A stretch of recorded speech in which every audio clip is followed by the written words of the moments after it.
శ్రోతలందరికీ నమస్కారం అండి. మన శ్రీదేవి గిరిధర్ ఛానల్కి మీ అందరికీ స్వాగతం. జీవన సౌరభం నవల వింటున్నామండి. రచన శ్రీమతి ఎద్దనపూడి సులోచన రాణి గారు. ఇక ఆలస్యం చేయకుండా మనం కథలోకి వెళ్ళిపోదాం.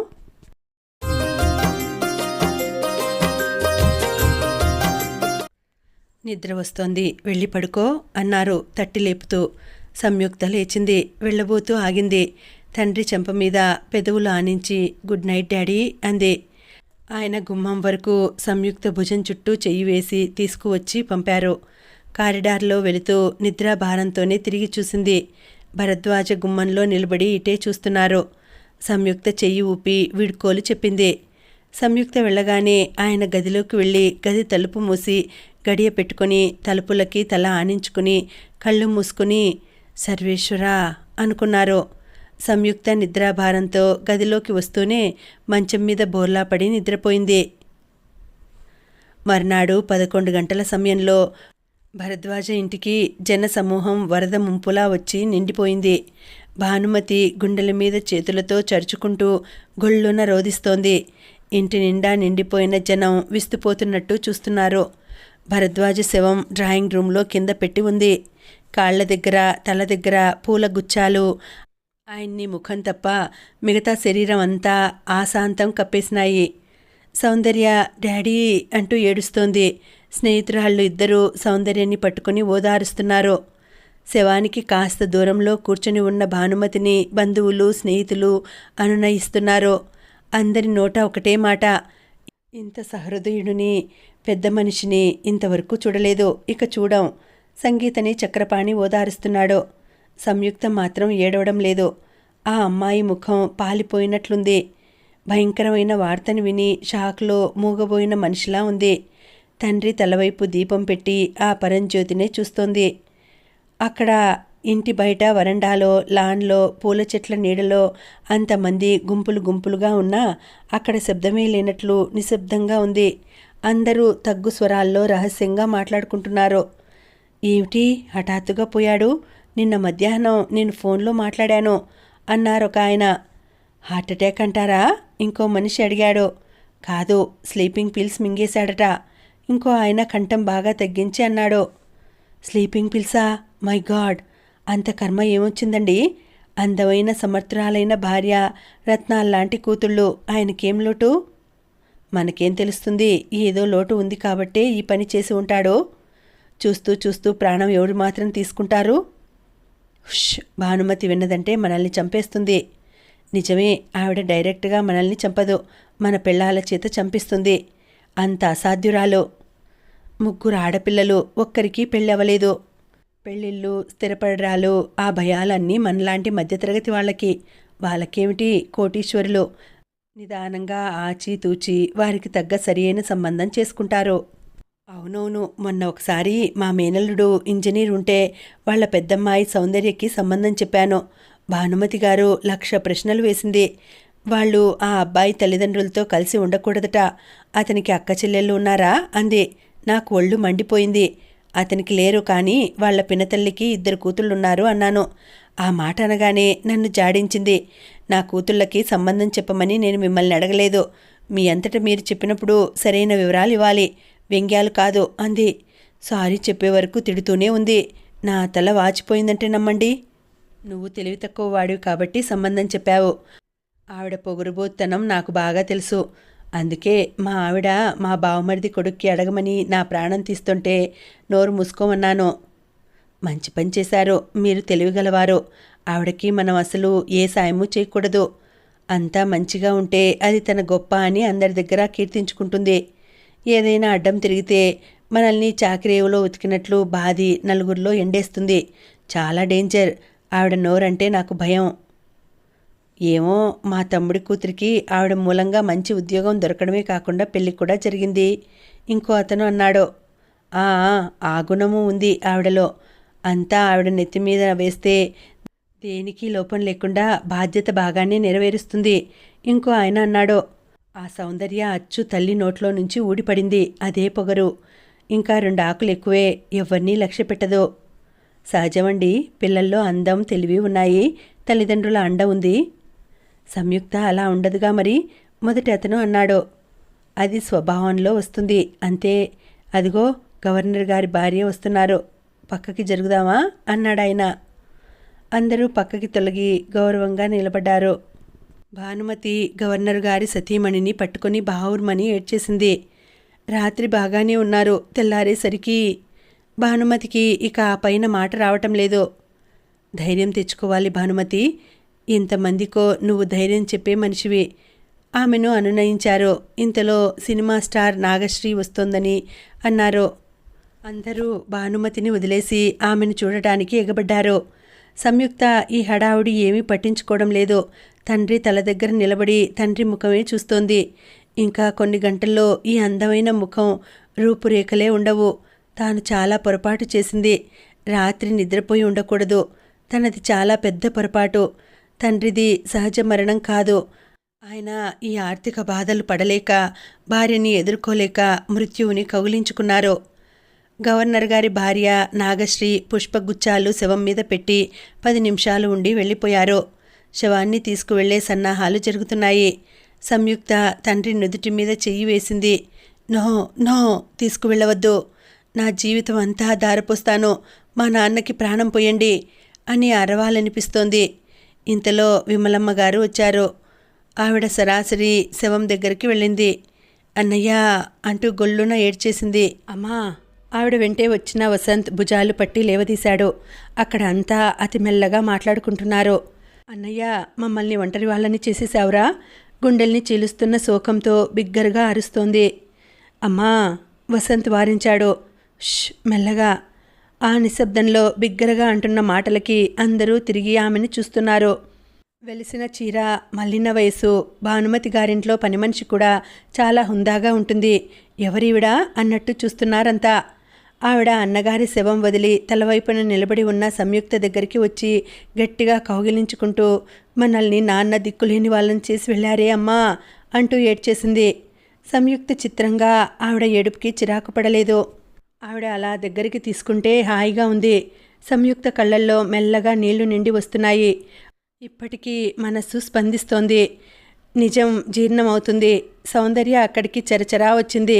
ఇదిగో, మీరు కాస్త మెల్లగా మాట్లాడాలి అంది. సౌందర్య అన్న తీరుకి విమలమ్మ బిత్తరపోయింది.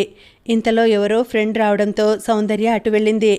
అమ్మా, ఇక ఇంటికి వెళదామా అన్నాడు వసంత్. ఉండరా, అత్తయ్యని పలకరించవద్దు అని ఆవిడ ముక్కు చీర కొంగుతో చిదుతూ, సంజు అమ్మ ఎక్కడుందమ్మా అని అడిగింది. అదిగో అక్కడ ఉంది అంది సంయుక్త చూపిస్తూ. ఎక్కడ భాను అంటూ ఆవిడ అటు వెళ్ళింది. సంయుక్త పొట్టిగా లావుగా ఉన్న ఆమెనే చూస్తోంది. ఆమెలో ఏదో మానవత్వపు స్పర్శ. మిగతా అందరూ యాంత్రికంగా ఉన్నారు. సంయుక్త ఆమెనే తల తిప్పి చూస్తోంది. భాను. ఆవిడ భానుమతిని కౌగిలించుకుంది. భానుమతి కంపరంగా ఆవిడ చేతులు తోసేసింది. కానీ విమలమ్మ అది పట్టించుకోలేదు. భరద్వాజ గురించి ఏదో మాట్లాడుతూ భానుమతి పక్కన కూర్చుంది. సంగీత తల్లికి విసురుతోంది. భానుమతి పక్కన కూర్చున్న అందరూ ఈ వెలిసిన చీర శాల్తీని చూస్తున్నారు. వసంత్ సంయుక్త పక్కన నిలబడ్డాడు. ఇద్దరూ విమలమ్మనే తల తిప్పి చూస్తూ నిలబడ్డారు. అతను ఏమీ మాట్లాడలేదు. అతను తల్లికి జరిగిన అవమానం గమనించాడని సంయుక్తకి అర్థమైంది. ఇంతలో బ్రాహ్మణుడు వచ్చాడు. ఇలా శవం పట్టండి బాబు వసంత్ని అడిగాడు. వసంత్ పడుతున్నాడు. సౌందర్య వెంట 2 యువకులు ఉన్నారు. సౌందర్య వసంత్ చెయ్యి వదిలించి విడివడి అవతలికి నెట్టింది. వసంత్ 4 అడుగులు వెనక్కి వేసి దూరంగా నిలబడ్డాడు. అతని ముఖంలో దిగమింగుతున్న అవమానాన్ని, వెంటనే తెచ్చేసుకున్న అశాంతిని సంయుక్త చూసింది. శవాన్ని బయటకు తీసుకువచ్చి స్నానం చేయిస్తున్నారు. భానుమతి జరగాల్సిన పనులు ఎవరెవరికి పురమాయించాలో చెప్పేస్తోంది. సంయుక్త నిలబడి ఆ తతంగం గమనిస్తోంది. తండ్రి ముఖంలో చెక్కు చెదరని ప్రశాంతత. ఆయన ఎప్పుడూ అలాగే ఉండేవారు. సౌందర్య కెమెరా తెచ్చి ఫోటోలు తీస్తోంది. సంగీత అడిగినవి అందిస్తోంది. సంయుక్తకి మనుషులంతా ఎవరో కీ ఇస్తే కదులుతున్న బొమ్మల్లా అనిపిస్తున్నారు. సంయుక్త ముందు నిలబడిన 2 తగ్గు స్వరంలో మాట్లాడుకుంటున్నారు. రేపు ఇల్లు వేలం ఉందట. అదే బ్యాంక్ మేనేజర్ వచ్చాడుగా, అదే అంటున్నాడు. అంత డబ్బు కట్టలేని స్థితి అంటావా? నాకు అదే అనిపిస్తోంది. ఇల్లు వేలం వేస్తే ఆవిడ పిల్లలు ఎక్కడుంటారు? వాళ్ళేవో ఏర్పాటు చేసుకుని ఉంటారు. మనం ఇలాంటి వాటిల్లో తల దూర్చకూడదు. అదే నేను అదే అనుకుంటున్నాను. మా ఇల్లు పెద్దదే, మా పిల్లలు చిన్నవాళ్లే, నేను అయినవాడినే. కానీ అమ్మో, ఆవిడగారితో మేం పడలేం. నేననుకునేది అదే. ఆడపిల్లలు అని ఏమీ జాలిపడక్కర్లేదు, వాళ్ళు తెలివిగల వాళ్లే. మనకెందుకు? సుబ్బారావు కూడా ఇందాక అదే అన్నాడు. వయసులో ఉన్న ఆడపిల్లలు ఒక్కరు కాదు, ముగ్గురు. భానుమతి అహంభావానికి ఎవరూ తట్టుకోలేరు. గప్చుప్గా ఊరుకోవడమే ఉత్తమం. ఆవిడకి ఉన్నారుగా బోల్డంతమంది ఫ్రెండ్స్. ఆ స్నేహాలు నాకు తెలియకేం, పనికిమాలిన వృధా. అదిగో శవాన్ని లేపుతున్నారు, పద వెంట శ్మశానానికి వెళ్దాం. పద. ఆయన మహాత్ముడు, అజాతశత్రువు, అందరికీ మేలు చేయాలని మహా తాపత్రయపడేవాడు. పద, నేను 4 అడుగులు వేస్తాను, తర్వాత కారులో వెళ్ళిపోదాం. సరే, నేను ఈ ఎండలో నడవలేను. మనం నడిచామా లేదా అని ఆయన చూడవచ్చాడా ఏమిటి? సంయుక్తకి తండ్రిపోయిన దుఃఖం కంటే బంధువులు, స్నేహితుల ఈ గుసగుసలు చెవిన పడుతుంటే చాలా బాధగా ఉంది. వాళ్ళు ఈ వ్యాఖ్యానాలు చేయడానికి భయపడటం లేదు. శవం వెళ్ళిపోయింది. రెండమ్మ స్నానాలు చేదురుగాని విమలమ్మ సంయుక్త చెయ్యి పట్టుకొని తీసుకువెళ్ళింది. సంయుక్త స్నానానికి ఆవిడే బాత్రూంలో అన్నీ సిద్ధం చేసి బీరువా తెరిచి బట్టలు తెచ్చి ఇచ్చింది. సంయుక్త స్నానం చేసి వచ్చింది. ఆవిడ సంయుక్త తల తువ్వాలతో తుడుస్తూ, మా అమ్మమ్మ దగ్గర మీ నాన్న నేను కలిసి పెరిగాం సంజు. అది నిన్నలా ఉంది నాకు. మా అమ్మ నాన్న చచ్చిపోయారు. మీ నాన్న వాళ్ళ అమ్మ నాన్న దూరంగా ఉద్యోగపు ఊర్లో ఉండేవాళ్ళు. ఆ రోజులు అదే జీవితం అనిపిస్తుంది. ఇది వేరే బతుకు అనుకో. మన మనుషులు అందరికీ అంతే. ఒకే బతుకులో రకరకాలు చూస్తుంటాం. మీ మామయ్య బతికి ఉన్నప్పుడు నేనెలా ఉండేదాన్ని, ఇప్పుడు చూడు. మీ అమ్మకి దురదృష్టం. ఆడదానికి పసుపు కుంకుమ పువ్వులు పోగొట్టుకోవడం కంటే నికృష్టం ఇంకేముంటుంది? సౌందర్య ఆ గదిలోకి వచ్చింది. అమ్మ పిలుస్తోంది మిమ్మల్ని అంది. విమలమ్మ వెళ్ళింది. వంట మనిషి రాలేదు, అందరికీ భోజనాలు చూడండి ఆజ్ఞాపించింది భానుమతి. అట్లాగే భాను, నువ్వు చెప్పాలిటే అమ్మా అంటూ ఆవిడ వంట ఇంట్లోకి వెళ్ళింది. వంటింట్లో 50 మందికి వంట చేసి సామాను లేదు. విమలమ్మ గారు బయటకు వచ్చింది. శ్మశానం నుంచి అప్పుడే మనుషులు వచ్చారు. వాసు, ఇలారా అని పిలిచింది. వసంత్ రాగానే, ఇంట్లో 50 మంది భోజనానికి సామాను లేదు. ఇప్పుడు అత్తయ్యని అడగటం ఏం బాగుంటుంది? లిస్ట్ రాశాను, ఇవి మన షావుకారు దగ్గర నుంచి పట్టించుకురా అంది. వసంత్ తల్లిని చూశాడు. ఏమనుకున్నాడో మాట్లాడకుండా చీటీ జేబులో పెట్టుకుని వెళ్ళిపోయాడు. సంయుక్త ఇది వింటూనే ఉంది. భరద్వాజ పోయి సరిగ్గా 20 రోజులైంది. బ్యాంకు వాళ్ళు ఇల్లు వేలానికి 15 రోజులు గడువు ఇచ్చారు. బ్యాంకులో అప్పు మాట వినగానే భానుమతి గుండెలు బద్దలైనంత పని అయింది. లాయర్ గారి ద్వారా ఇంటిని అమ్మకానికి పెట్టింది. అవసరానికి అమ్మడం అంటే అనుకున్న దానికంటే తక్కువ ధరే వచ్చింది. దాంతో బ్యాంక్ అప్పుకి జమ అవగా మిగతాది భరద్వాజ దినవారాలు వైభవంగా జరిపించడానికి సరిపోయింది. అందరికీ భోజనాలు, భర్త పేరిట దానాలు, బ్రాహ్మణులకి ముట్టజెప్పిన పైకం అంతా బాగానే ఖర్చయింది. ఏది చేసినా ఘనంగా ప్రత్యేకంగా చేయడం ఆ ఇంటిలో ఆనవాయితీగా భానుమతి అలవాటు చేసుకుంది. ఈసారి అంతే అయింది. వచ్చిన బంధువులు, స్నేహితులు అంతా సానుభూతి బాగా చూపించారు. బ్యాంక్ అప్పు సంగతి అందరికీ తెలిసిపోయింది. ఒక్క 6 నెలలు మాకు ఆసరా ఇవ్వండి అని దగ్గర బంధువులని అడిగింది. మా ఇల్లు చిన్నది అని పెద్దన్నగారు, మా పిల్లలు చుట్టాలు వస్తే ఒకటే ఏడుపు లంకించుకుంటున్నారు ఈ మధ్యన అని ఇంకొందరు తప్పుకున్నారు. ఇది చిన్న విషయం కాదు భానుమతి గారు, మీరు ఎప్పటికైనా వేరే ఏర్పాటు చేసుకోవాలి. అది ఇప్పుడే చేయటం మంచిది అని నా సలహా. మా ఇంటికి తీసుకెళ్లటానికి నాకేం అభ్యంతరం లేదు, కానీ ఈ విధవ నీళ్లు రావటం లేదు. అసలు మన ప్రభుత్వం ఈ డబ్బంతా ఏం చేస్తోందో తెలియదు అంటూ భరద్వాజ ఆప్తమిత్రుడు గోవిందరావు పాలిటిక్స్ని దుమ్మెత్తడం ప్రారంభించాడు. భానుమతి పనుందని ఫోన్ పెట్టేసింది. భాను, నేనసలు నిన్ను పిల్లల్ని తీసుకువచ్చి శాశ్వతంగా మా ఇంట్లో ఉంచేసుకుందామని అనుకున్నాను. మనసులో ఉన్న మాట చెప్పేస్తున్నాను. మా ఆయన సంగతి తెలుసుగా, డ్రింక్ మాస్టర్. తాగిన ఏ రాత్రి అయినా నీ పిల్లల్లో ఎవరి చెయ్యి అయినా పట్టుకుంటే మన స్నేహం బెడిసికొడుతుంది. అందరికీ భానుమతిని 2 చేతులతో సాదరంగా ఆహ్వానించి వాళ్ళ ఇంటికి తీసుకువెళ్లాలనే ఉంది. కానీ ఒక్కొక్కరు ఒక్కొక్క ఇబ్బంది చెబుతున్నారు. భానుమతికి ఒళ్ళు మండిపోతోంది. వీళ్ళందరూ తన ద్వారా, తన భర్త ద్వారా ఎన్నో పనులు చేయించుకున్నవారే. తనకి, తన ఆడపిల్లలకి ప్రస్తుతం నిలువ నీడ లేకుండా పోయిందనే కఠోర సత్యం భానుమతిని పిచ్చెక్కిస్తోంది. నిన్న మొన్నటి వరకు డబ్బు ధారాళంగా ఖర్చు చేసిన చేతులు ఈరోజు ఎండిన చెరువులో గ్లాసుడు నీళ్ల కోసం గీకుతున్నట్టు ఉంది. ఇల్లు అద్దెకి తీసుకొని ఉండాలంటే 1000 రూపాయలైనా నెల నెలా చేతికి అందాలి. 1000 పైసలు కూడా వచ్చే మార్గం లేదు. భానుమతి ప్రాణం సగం చచ్చి స్నేహితురాలు మైత్రేయిని ఖాళీగా ఉన్న ఫ్లాట్ అద్దెకివ్వమని అడిగింది. మైత్రేయి నిస్సంకోచంగా మా వారు వేరే వాళ్ళకి మాట ఇచ్చేశారు అని చెప్పేసింది. ఎవరిని పలకరించినా తీయటి మాటలు చెబుతున్నారు. సాయానికి వచ్చేసరికి మొండి చెయ్యి చూపిస్తున్నారు. ఏమిటి మమ్మీ ఇది? డాడీ చావాలనుకుంటే మనకేదైనా ఏర్పాటు చేసి వెళ్లాల్సింది. ఏమిటి ఆయన ఇలా చేసిపోయారు? తండ్రిని చీదరించుకుంటూ అంది సౌందర్య. కనీసం మా పెళ్ళిళ్ళైనా చేయాల్సింది అంది సంగీత. ఇట్లా అర్ధాంతరంగా మన కొంప ముంచుతారని నాకేం తెలుసు అంది భానుమతి. ఆమెకు భర్త పోయిన దిగులు కంటే డబ్బులేని వెళ్తే ఎక్కువ బాధిస్తోంది. మనం ఎక్కడ ఉంటాం మమ్మీ? ఏం చేస్తాం? మన గతి ఏమిటి? సౌందర్య ఆవిడని ఊదర పెట్టేస్తోంది. సంజు ఏది? భానుమతి ఆదుర్దాగా అడిగింది. ఇంట్లో లేదు. అరగంట క్రితమే ఎక్కడికో వెళ్ళింది. ఎక్కడికి వెళ్ళింది? నాకు చెప్పలేదు. మీకేమైనా చెప్పిందా? సంజు ఎప్పుడైనా మనకి చెబుతుందా? అచ్చు డాడీలాగానే తన బుర్రలో ఏం ఆలోచనలు తిరుగుతుంటాయో ఆ దేవుడికే తెలియాలి. ఈ ఇల్లు మనం సాయంత్రానికి ఖాళీ చేసేయాలి. ఎలా మమ్మీ? ఈ సామానంతా ఏం చేస్తావు అంది సౌందర్య. అదే ఆలోచిస్తున్నాను. నా తల పగిలిపోతోంది. ఇంతలో భాను అంటూ ముందు హాల్లో నుంచి పిలుపు వినిపించింది.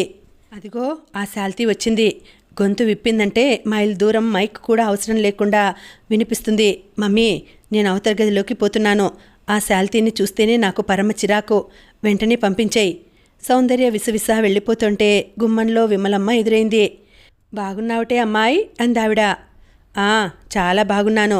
సౌందర్య విసురుగా చూస్తూ ఏమే వసే అనకు, నాకు చిరాకు అనేసి వెళ్ళిపోయింది. సౌందర్య విసురికి ఆవిడ ఒక్క క్షణం విస్తుపోయినా బుగ్గ నొక్కుని, నిజమే పెద్ద పిల్లలయ్యారు మీరు. నేనే పిలిచే పద్ధతి మార్చుకోవాలి. భాను అంటూ లోపలికి వచ్చింది. భానుమతి చిరాకుగా ఆవిడని చూస్తోంది. ఏమిటే భాను, ఇల్లు అమ్మేశారంటున్నారు, నిజమేనా? వస్తూనే అడిగింది. అవును. అట్లా ఎందుకైంది? విమలమ్మ ఆశ్చర్యంగా అడిగింది. భానుమతి పైకి వేలు పెట్టి చూపిస్తూ, మీ అన్నయ్య అక్కడున్నారుగా, వెళ్ళి అడగండి అంది. వాడేం చేస్తాడే పాపం, కంఠంలో ప్రాణం ఉన్నంతవరకు మీకోసం కష్టపడ్డాడు అన్నగారిని వెనకేసుకొని వస్తూ అంది. బాగా కష్టపడ్డాడు. ఇదిగో మాకంతా సుఖమే, మునిగి తేలుతున్నాం. సంజు ఎక్కడా కనిపించడం లేదు. ఆవిడకి మొదటి నుంచి సంయుక్త అంటే ఇష్టం. ముఖంలో స్వభావంలో ఇది అచ్చు మా అన్నయ్యే, మిగతా ఇద్దరు ఆడపిల్లల్లా కాదు అందావిడ. అందుకే ఇదంటే నాకు చాలా ఇష్టం అని ఆవిడ సంయుక్తకి 8 సంవత్సరాలున్నప్పుడే చెప్పేసింది. ఆ ఇంటికి రాగానే అన్నగారి తర్వాత సంయుక్తనే అడుగుతుంది. ఎక్కడికో వెళ్ళింది అంది భానుమతి. జాగ్రత్తమ్మా, ఆడపిల్లలు పెళ్ళిడికి వచ్చిన వాళ్ళు అందావిడ. నా పిల్లల సంగతి నాకు తెలుసు. వాళ్ళు అందరిలాంటి వాళ్ళు కాదు విసురుగా అంది భానుమతి. ఇప్పుడు మనం ఎక్కడికి వెళ్ళాలి మమ్మీ? సంగీత అడుగుతోంది. నాకేం దిక్కు తోచటం లేదు అంది భానుమతి. నువ్వేనా మమ్మీ ఇంత చేతకాన్నట్లు మాట్లాడేది? ఏం చెయ్యను, బంధువులంతా ఏదో సాకు చెప్పి ముఖాలు దాటేశారు. ఫ్రెండ్స్ అనుకున్న వాళ్ళు ఆదుకోవడం లేదు. మనకిష్టం ఉన్నా లేకపోయినా మనం ఇల్లు ఖాళీ చేసి తీరాలి కదా మమ్మీ, సంగీత అంది. ఏమిటర్రా, ఏమైంది అసలు? విమలమ్మ గారు అడిగింది. హోటల్లో సంయుక్త, ప్రణయ్ టేబుల్ దగ్గర ఎదురెదురుగా కూర్చొని ఉన్నారు. సంయుక్త కాఫీ సగం తాగి వదిలేసింది. పరధ్యానంగా ఉంది. ఏమిటి సంజు నువ్వనేది? మనం వెంటనే పెళ్లి చేసుకుని మీ అమ్మ వాళ్ళని మా ఇంటికి తీసుకురావాలా? నీ ఒంటి మీద తెలివి ఉండి మాట్లాడుతున్నావా? నేను నిన్ను పెళ్లి చేసుకుని మీ ఇంటికి వద్దామని అనుకున్నాను. మా డాడీ ఉంటే అలాగే జరిగేది. ఇప్పుడు వేరు. అవును, ఇప్పుడు చాలా వేరు. అది నాకు బాగా అర్థమవుతోంది. మా నాన్న సంగతి నీకు తెలియందేముంది? పీనాసి, నన్ను మా అమ్మని కడుపు నిండా అన్నం కూడా తిననీయడు. నాకు మీ అమ్మ నాన్న అంటే చాలా ఇష్టం. తల్లిదండ్రులంటే అలా ఉండాలి. మీకెంత స్వతంత్రం ఇస్తారు వాళ్ళు. మా నాన్నకి నేను ఎక్కడికి వెళ్ళినా ఎవరితో మాట్లాడినా అంతా చెప్పాలి. నా మీద సిఐడి పని చేస్తాడు. మా అమ్మకి నువ్వంటే ఇష్టమే అనుకో. ఒక పని చేద్దాం ప్రణయ్, మనిద్దరం పెళ్లి చేసుకుని వేరే కాపురం ఉందాం. మా అమ్మకి అక్కయ్యలకి వేరే ఏర్పాటు అయ్యే వరకు మన ఇంట్లో ఉంటారు. నేను కూడా ఉద్యోగం చేస్తాను. ఉద్యోగమా? నువ్వా? ఏమంత పెద్ద జీతం వస్తుందనుకుంటావు? మీ డ్రైవర్కి మీరిచ్చే జీతం అంత కూడా రాదు. ఇప్పుడు ఏం చేద్దామంటావు చెప్పు. నాకేదైనా మార్గం చెప్పు ప్రణయ్. మేము ఇల్లు ఖాళీ చేయాలి. నాకు దిక్కు తోచటం లేదు. సంయుక్త నుదురు మునివేళ్లతో పట్టుకుంటూ అంది. ప్రణయ్ చూపుడు వేలు పైకి చూపిస్తూ, మీ సమస్యకి ఆ పై ఆయన తప్ప ఇంకెవ్వరూ దోవ చూపించలేరు. బేరర్ బిల్లు తెచ్చాడో. సంయుక్త ఎప్పట్లా ఇస్తుందేమోనని చూశాడో. సంయుక్త తలదించుకుంది. ప్రణయ్ ప్యాంటు జేబులో మనీ పర్స్ తీసి డబ్బు ఇస్తూ, ఈ విధవ హోటల్స్లో ఈ టిప్స్ ఒకటి అంటూ సణుక్కుంటూ ఇచ్చాడో. ఇద్దరూ హోటల్ బయటికి వచ్చారు. రోడ్డు మీద అంత సమర్థంగా జనం ఉన్నా సంయుక్తకి తన చుట్టుపక్కల ఎవ్వరూ లేనట్టు ఒంటరిగా అనిపిస్తోంది. మనసులో ఏదో అర్థం కాని భయం. చీకటిలో నడిచే వ్యక్తికి ముందున్న రోడ్డు గొతుకులమయం అని తెలిసినప్పటి భీతితో మనసు ముడుచుకుంటోంది. చిన్నప్పటి నుంచి సంయుక్తకి తండ్రి ఊరు వెళితే తిరిగి వచ్చే వరకు భయం భయంగా ఉండేది. అంత పెద్ద ఇంట్లో అమ్మ, అక్కయ్యలు, నౌకర్లు, బంధువులు, ఫ్రెండ్స్ ఎప్పుడూ ఎంతోమంది కబుర్లతో, భోజనాలతో హడావిడిగా ఉన్నా తండ్రి లేకపోతే ఇంట్లో సందడి లేనట్టు అనిపించేది. ఇంట్లో ఆయన ఉంటే నిండుదనంగా ఉండేది. నువ్వెలా వెళ్తావు సంజు? నాకు కాస్త పని ఉంది, అర్జెంటుగా వెళ్ళాలి అన్నాడు ప్రణయ్ మోటార్ సైకిల్ స్టార్ట్ చేస్తూ. నేను వెళ్తాను, నువ్వెళ్ళు అంది సంయుక్త. ఓకే, నేనొస్తాను. మన పెళ్లి గురించి నేను ఆలోచించి చెబుతానులే అన్నాడు. సంయుక్త తల ఊపింది. ప్రణయ్ వెళ్ళిపోయాడు. సంయుక్తకి ఇంటికి వెళ్ళాలనిపించడం లేదు. పేవ్మెంట్ మీద భుజానికి బ్యాగ్ వేసుకుని నడుస్తోంది. ఇల్లు ఖాళీ చేసేయాలి. అది అమ్మేశారు. అప్పులకి అమ్మ నగలు కూడా అమ్మేశారని మొన్ననే తెలిసింది. అంత అప్పులు ఎందుకయ్యాయి అని అందరూ నిలదీస్తారు. డాడీకి ఇంటి జమా ఖర్చులు రాయడంలో సాయం చేసే తనకి లెక్కల్లో ఈ ప్రమాద సూచిక ఎగరడం ఏడాది క్రితం నుండే తెలుస్తోంది. రాబడి తగ్గింది. నాన్న కొన్న షేర్స్ విలువలు పడిపోయాయి. ఆ కంపెనీలు మూతపడ్డాయి. ఖర్చులు ఎక్కువ. ముఖ్యంగా అమ్మ ఇచ్చే పార్టీలు. ఎప్పుడూ ఎవరో ఒక ముఖ్యమైన వ్యక్తితో ఎవరికో పని ఉంటుంది. అమ్మకి తెలిసిన వాళ్ళు అమ్మని ఆశ్రయిస్తారు. అమ్మ వారికి మార్గం సులభం చేయడానికి సహృదయమైన వాతావరణం ఏర్పరుస్తుంది. వాళ్ల పనులవుతాయి. అమ్మ సామర్థ్యాన్ని అభినందిస్తారు. అమ్మ మాట అంటే ఎదురు ఉండదు. అందరికీ అది గౌరవం. ఎన్నెన్నో పరిచయాలు, ఎన్నెన్నో పెళ్ళిళ్ళు, తమ ఇంట్లో తాంబూలాలు పుచ్చుకోవడం, పెళ్ళైన తర్వాత వధూవరులు తమ ఇంట్లో ఒకరోజు గడపడం తనకి తెలుసు. ఇల్లు ఎప్పుడూ కలకలలాడుతూ అమ్మ చక్కగా తయారై తమని మంచి దుస్తులు ధరించమని ఎవరికోసమో ఎదురు చూడడం ఎప్పుడూ జరిగేది. ఆవిడ దక్షత చూస్తే నిజంగా తనకి గర్వంగానే అనిపించేది. డాడీ అమ్మకి ఎదురు చెప్పడం అనేది తాను ఏనాడు వినలేదు. మధ్య మధ్య హాలిడేస్కి వేరే ప్రదేశాలు చూడడానికి వెళ్ళేవాళ్ళు. వెంట ఒకరో ఇద్దరో అతిథులు ఉండేవారు. సకల సౌకర్యాలతో ఆ యాత్రలు నయనానందంగా జరిగేవి. సంయుక్త రోడ్డు మీద కనిపించిన రాయిని చెప్పుకాలితో విసురుగా తన్నింది. అది వెళ్ళి దూరంగా పడింది. ఏడాది నుంచి డాడీ బాగా డల్ అయిపోయారు. అమ్మ ఏది చెప్పినా ఇప్పుడు వద్దు భాను అనసాగారు. డాడీ దగ్గర డబ్బు లేదు మమ్మీ, ఈ లెక్కలు చూడు అని తానంటే నోర్మోయ్ అని అమ్మ కసిరేది. ఆయన ఎంతో నమ్మకంతో వాటా కొన్న వ్యాపారం నష్టం వచ్చి మూతపడింది. అది అమ్మకి చెప్పలేదు ఆయన. డాడీ ఎందువల్ల అమ్మకి డబ్బు ఇబ్బందులు చెప్పేవారు కాదు. సంయుక్త ఆలోచిస్తోంది. 6 నెలల నుంచి ఇంట్లో మార్పులు వచ్చేశాయి. మొట్టమొదటి మార్పు, సౌందర్యకి కొన్న కారు అమ్మేశారు. సౌందర్య ఏడ్చి రాగాలు పెట్టి అన్నం తినడం మానేసి హఠం చేస్తే తన కారు ఇచ్చేశారు. ఇంట్లో నౌకర్లు, ముందు మాలి, తర్వాత గూర్ఖా, వంట మనిషి ఒక్కొక్కరే మానేశారు. ఎన్నో ఏళ్ల నుంచి పనిచేస్తున్న డ్రైవర్ సాంబయ్యని మాత్రం డాడీ తీసేయలేదు. అతని కూతురు పెళ్లికి డాడీ 10,000 రూపాయలు ఇవ్వడానికి ఎంత కష్టపడ్డారో తనకి తెలుసు. నా దగ్గర లేదని చెప్పు డాడీ అని తానంటే, లేదు సంజు, రేపు నాకు చాలా డబ్బు రావచ్చు, కానీ మనల్ని నమ్ముకున్న సాంబయ్య కూతురు పెళ్ళి అప్పుడు రాదు. మన కోసం మనం ఎన్నో ఖర్చులు చేసుకుంటున్నాం. పేదవాడు ఎప్పటి నుంచో పిల్ల పెళ్లి చేయాలయ్య గారు అంటూ చెబుతున్నాడు. 2 ఏళ్ల నుంచి బోనస్లు కూడా తీసుకోకుండా నా దగ్గరే దాచుకున్నాడు. ఎక్కడో అప్పు తెచ్చి ఆ డబ్బు ఇచ్చారు. ఆ డబ్బు ఎలా తీర్చాలా అన్న బాధ కంటే సాంబయ్యకి అన్నమాట ప్రకారం డబ్బిచ్చాను అనే ఆత్మసంతృప్తి ఆయనలో ఎక్కువగా కనిపించింది. అవన్నీ డాడీ కష్టసుఖాలు, ఆయన బాధ్యత అని తానెన్నడూ ఆయనని తర్కించలేదు. మామయ్య ఇంట్లో పెళ్లి వచ్చింది, డబ్బు లేదని చెప్పు డాడీ అంది తాను. చదివింపులు ఘనంగా తీసుకువెళ్ళాలి అంది అమ్మ. డబ్బు లేదంటే మీ అమ్మకి కోపం వస్తుంది. కోపం వస్తే పిచ్చెక్కుతుంది. ఈ ఇల్లు నరకంగా ఉంటుంది. నేను పడలేను. ఇలా అప్పు చేసి ఎన్నాళ్ళు ఇస్తారు డాడీ? ఆయన మాట్లాడలేదు. అందరూ మామయ్య గారింటికి పెళ్లికి వెళ్ళి ఘనంగా కట్న కానుకలు ఇచ్చి వచ్చారు. ఎక్కడికి వెళ్ళినా డాడీ ఒక మూల ఎక్కడో ఏ పేపర్ చదువుతూనో ఏ చుట్ట కాల్చుకుంటూనో పడక కుర్చీలోనో ఒంటరిగా ఉండేవారు. అమ్మ చుట్టూ జనబృందం మూగేది. అమ్మకి ఈ సందడి ఇష్టం, నాన్నకి ఆ ఒంటరితనం ఇష్టం. తాను ఎప్పుడూ తండ్రి దగ్గరికి వెళ్ళి కూర్చునేది. సౌందర్యకి కూడా అమ్మ పోలికే. ఎప్పుడూ చుట్టూ మనుషులు కావాలి, వాళ్ళు ఒంటరిగా ఉండలేరు. సంగీతది అదో పద్ధతి. సంగీతంలో అభిరుచి ఉన్న వాళ్ళ దగ్గరే నోరు విప్పి మాట్లాడగలుగుతుంది. మిగతా చోట్ల మౌన భూషణ అలంకారమే. డాడీ ఈ మధ్య తరచుగా నేను చాలా పొరపాటు చేశాను సంజు, చాలా పొరపాటు చేశాను, నన్ను నేను క్షమించుకోలేకపోతున్నాను అనేవారు. ఏమి డాడీ అంటే నేను మిమ్మల్ని సరిగా పెంచలేదు అన్నారు. అదేమిటి, ఇంతకంటే బాగా ఏ తల్లిదండ్రులు పెంచగలరు? మాకు పూర్తి స్వతంత్రం ఇచ్చారు. తల్లిదండ్రులుగా మీరేం మా మీద పెత్తనం చలాయించలేదు. మా పట్ల మీ ధర్మం నెరవేర్చారు కానీ హక్కులు అధికారాలు మీరు శాసించలేదు. ఇంతకంటే మంచి పెంపకం ఈ ప్రపంచంలో ఇంకేముంటుంది? లేదు లేదు సంజు, నేను చేసిన పొరపాటేమిటో ఇప్పుడు బాగా అర్థమవుతోంది. సంయుక్త విచారంగా బాధాతప్తంగా ఉన్న ఆయన ముఖం వంక చూసింది. ఆయన ఎందుకో చాలా విచారపడుతున్నారు. సంయుక్త ఇక తర్కించలేదు. తండ్రిని గురించిన ఆలోచనలు కమ్ముకుంటుంటే సంయుక్తకి మనసంతా భరించలేని విచారంగా అనిపిస్తోంది. గొంతులో నుంచి దుఃఖం కెరటంలా పొంగి వస్తోంది. కళ్ళల్లోకి నీళ్లు వచ్చేసినాయి. ప్రణయ్ ఈ సమస్యలో తనని ఆదుకుని ఓదారుస్తాడని గంపెడంత ఆశతో వచ్చింది.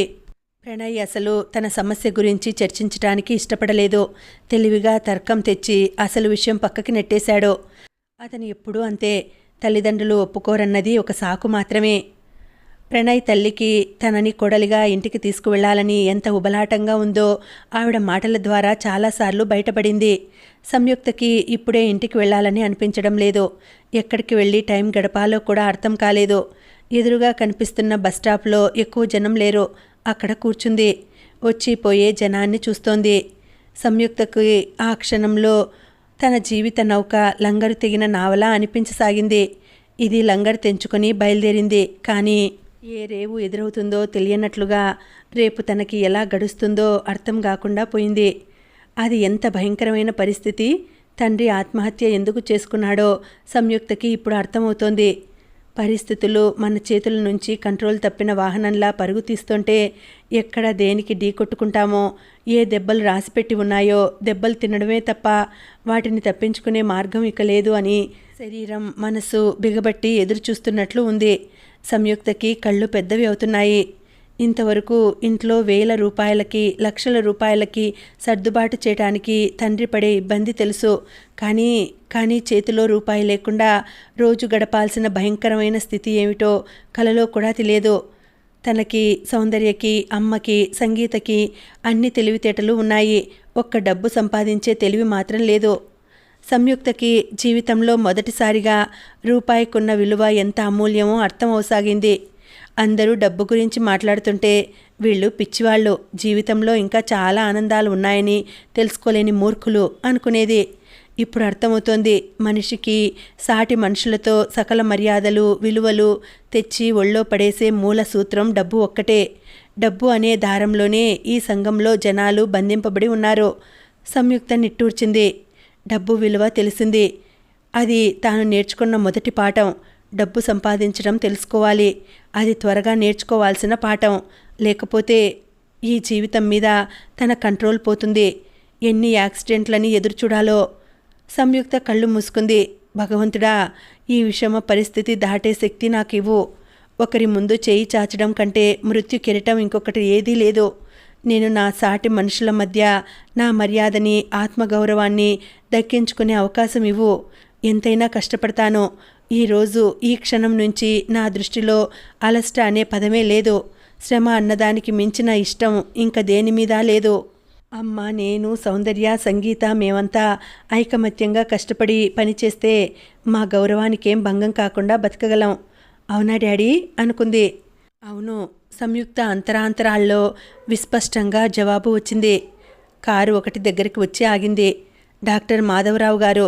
సంజు, ఇక్కడ ఉన్నావేమిటమ్మా అని అడిగారు. ఊరికే అంది.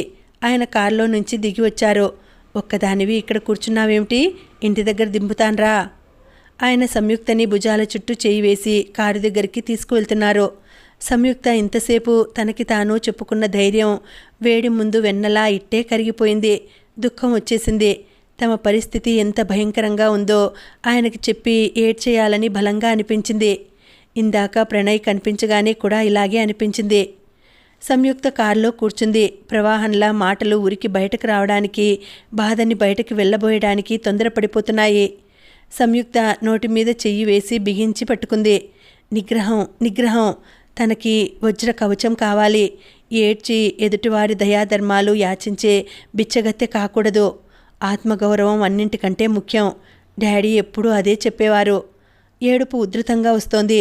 సంయుక్త చేతితో నోరు కప్పుకొని ఆయన చూడకుండా ముఖం పక్కకి తిప్పేసుకుని వీధిలో జనాన్ని తదేకంగా చూడసాగింది. వీధిలో 2 కాళ్ళు లేని ముష్టి అతను నీలమట్టంగా ఉన్న చక్రాల బండి మీద హుషారుగా నవ్వుకుంటూ వెళుతున్నాడు. అతని కంటే నిస్సహాయురాలా తను? కాదు. ముసలి వగ్గు ఒక ఆమె వంగిపోయిన నడుంతో అలాగే కష్టపడి పూలబుట్ట తీసుకువెళ్తోంది. ఆమె కంటే ఆసక్తురాలా తను? కాదు. ఏమిటమ్మా అంత దీర్ఘంగా ఆలోచిస్తున్నావు? మాధవరావు గారు అడిగారు. ఏం లేదంకుల్. అమ్మ సౌందర్య ఎలా ఉన్నారు? పర్వాలేదు. ఇంతలో ఇల్లు రానే వచ్చింది. ఆయన వీధి చివర ఆపేస్తూ ఒక పేషెంట్ని చూడ్డానికి వెళ్తున్నాను, మళ్ళీ వస్తానని మమ్మీకి చెప్పు అన్నారాయన. సంయుక్త తల ఊపింది. కారు వెళ్ళిపోయింది. సంయుక్త మెయిన్ రోడ్డు దగ్గర నుంచి ఇంటి వరకు నడుస్తోంది. సాధారణంగా రోడ్డు మీద ఇలా నడవటం డాడీకి మమ్మీకి ఇష్టం ఉండదు. ఎంతమంది ఆడపిల్లలు వెళ్తుంటారు, తప్పేమిటి అని తను అంటే, వాళ్ళంతా వేరు నువ్వు వేరు అని మమ్మీ కసిరేది. ఏదైనా గట్టిగా తర్కంలోకి దిగితే ఆవిడ దగ్గర ఉన్న పాశుపతాస్త్రం నోర్మొయ్ అని విసురుతుంది. ఆవిడ అనే ఆ విసురుకి మళ్ళీ ఎవరూ నోరు ఎత్తరు. సంయుక్తకి దూరం నుంచి తమది పెద్ద ఇల్లు కనిపిస్తోంది. హుందాగా రాజు టీవీతో ఉన్న ఆ భవంతిని చూడగానే సంయుక్తకి మనసంతా సంతోషం వెల్లువలా వచ్చేసింది. ఆ ఇంటికి తనకి విడదీయరాని సంబంధం. సౌందర్య, తాను, సంగీత ఆ ఇంట్లోనే పుట్టారు. ఆ ఇంట్లోనే తప్పటడుగులు నేర్చుకున్నారు. తల్లికి గార్డెనింగ్ అంటే మహా ఇష్టం. ఆవిడ పెంచుకున్న తోటని అందరూ మెచ్చుకుంటుంటే గర్వంగా ఉండేది. ఆ ఇల్లు, తాము 3 ఆడపిల్లలు, ఆవిడ సామ్రాజ్యం. సంయుక్త మెల్లగా గేటు తెరుచుకొని వచ్చింది. గేటు లోపల పోర్టికో దగ్గర లారీ ఉంది. దానిలోకి కూలీ వాళ్ళు సామాన్లు ఎత్తుతున్నారు. సంయుక్త నడక పరుగులా మారింది. గబగబా ఇంట్లోకి వచ్చింది. ఇంట్లో హాల్లో సామాన్ల పెట్టెలు ఉన్నాయి. భానుమతి కుర్చీలో ఎప్పట్లా కాలు మీద కాలు వేసుకుని కూర్చొని సామాన్ల పెట్టెల లిస్టు చెబుతోంది. వసంత్ నిలబడి ఆవిడ చెప్పినవి శ్రద్ధగా లిస్టు రాస్తున్నాడు. విమలమ్మ గారు దిళ్లలాంటి చిన్న చిన్న సామాన్లు తెచ్చి అక్కడ పెడుతోంది. సంయుక్త తల్లి దగ్గరికి ఆదుర్దాగా వచ్చింది. అమ్మా, ఏమిటి, ఎక్కడికి పంపుతున్నావు ఇవన్నీ అడిగింది. విమలత్తయ్య ఇంటికి వెళుతున్నాం, మనం ముఖ్యమైన సామాన్లు తీసుకువెళ్తున్నాం అంది. ఒరే వాసు, ముందు ట్యాక్సీ ఒకటి చూడు, నేను అత్తయ్య పిల్లలు ఇంటికి వెళతాం, నువ్వు లారీలో వద్దు గాని అంటూ పురమాయించింది. వాసు తల్లివైపు చూశాడు. చిరాకుని అణుచుకుంటున్నట్లు అతని దవడ ఎముక బిగిసింది. సంజు, నువ్వు లిస్ట్ రాయి తల్లి ఆదేశించింది. వసంత్ సంయుక్తకి తాను రాస్తున్న కాగితం పెన్ను ఇచ్చాడు. థ్యాంక్ యూ వాసు అప్రయత్నంగా అనేసింది సంయుక్త. ప్రస్తుతం ఉండడానికి ఎక్కడో అక్కడ చోటు దొరికింది. Thank God. మనసులోనే దేవుడికి కృతజ్ఞతలు అర్పించుకుంటుంటే కళ్ళల్లోకి సన్నటి కన్నీటి పొర వచ్చేసింది. ఇంకా ఉందండి, కథ కొనసాగుతుంది. మళ్ళీ వచ్చే వీడియోలో తర్వాతి భాగం తెలుసుకుందామండి. అంతవరకు సెలవు. నమస్తే.